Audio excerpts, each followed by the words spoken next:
रेवाबा जडेजा के खिलाफ रविंद्र जडेजा के परिवार में बगावत। जडेजा के पिता का ऐलान, रेवाबा को हराएं जामनगर के लोग। जडेजा की बहन नैना जडेजा भी रेवाबा के खिलाफ चुनावी मैदान में मुश्किल में दिखाई दे रही हैं। रेवाबा, रविंद्र जडेजा ही बचे हैं साथ। जामनगर नॉर्थ सीट पर चुनाव लड़ रही बीजेपी उम्मीदवार रेवाबा जडेजा की मुश्किलें बढ़ती जा रही हैं। रेवाबा के पति रविंद्र जडेजा जरूर उनका प्रचार कर रहे हैं, लेकिन रविंद्र जडेजा का पूरा परिवार रेवाबा को हराने में लगा हुआ है।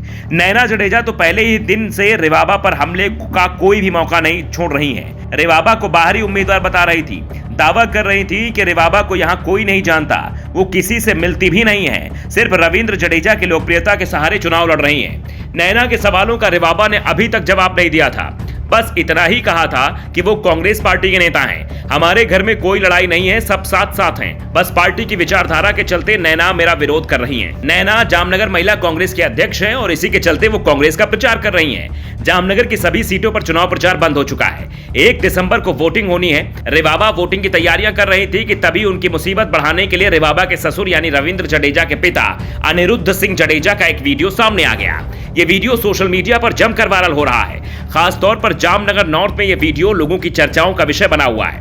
वीडियो में अनिरुद्ध सिंह जडेजा रेवाबा को वोट नहीं देने की अपील कर रहे हैं, साथ ही कांग्रेस उम्मीदवार के पक्ष में मतदान की अपील भी कर रहे हैं। हम इस वीडियो की पुष्टि नहीं करते हैं, लेकिन इस वीडियो को लेकर किसी तरह खंडन ना तो रेवाबा की ओर से आया है और ना ही अनिरुद्ध सिंह जडेजा ने इस वीडियो को अभी तक फर्जी बताया है। वीडियो सामने आने के बाद से साफ हो गया है कि ननंद और भाभी के बीच की लड़ाई परिवार ननंद के साथ ही दिखाई दे रहा है।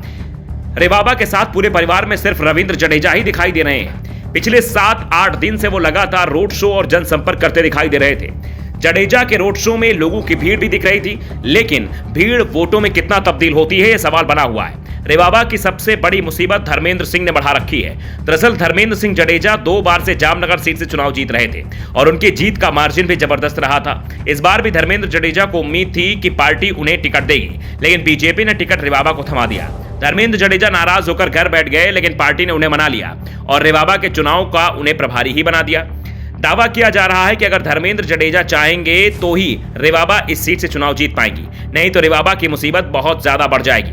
रेवाबा को धर्मेंद्र जडेजा के साथ रविंद्र जडेजा की लोकप्रियता और प्रधानमंत्री नरेंद्र मोदी के नाम का भी सहारा है। 2 साल से वो इस सीट पर मेहनत भी कर रही थी, लेकिन वोटिंग से पहले जिस तरीके का माहौल तैयार हुआ है उसमें जामनगर नॉर्थ सीट मुश्किल में फंसती जा रही है। जामनगर को वैसे ही कांग्रेस का ही गढ़ माना जाता है। 2017 के विधानसभा चुनाव में जामनगर की 5 में से 3 सीटों पर कांग्रेस का कब्जा था। बीजेपी को 2 सीटों पर जीत मिली थी। इस बार बीजेपी कांग्रेस से सीटें छीनने की कोशिश में है, तो कांग्रेस अपने पुराने प्रदर्शन को और मजबूत करने की कोशिश में जुटी है। किस दल को कितनी सीटें मिली ये 8 दिसंबर को ही साफ हो जाएगा, लेकिन साफ है मुकाबला बेहद कड़ा है और रेवाबा जडेजा चुनाव हार भी सकती है। Bureau report, the Navdarpan news.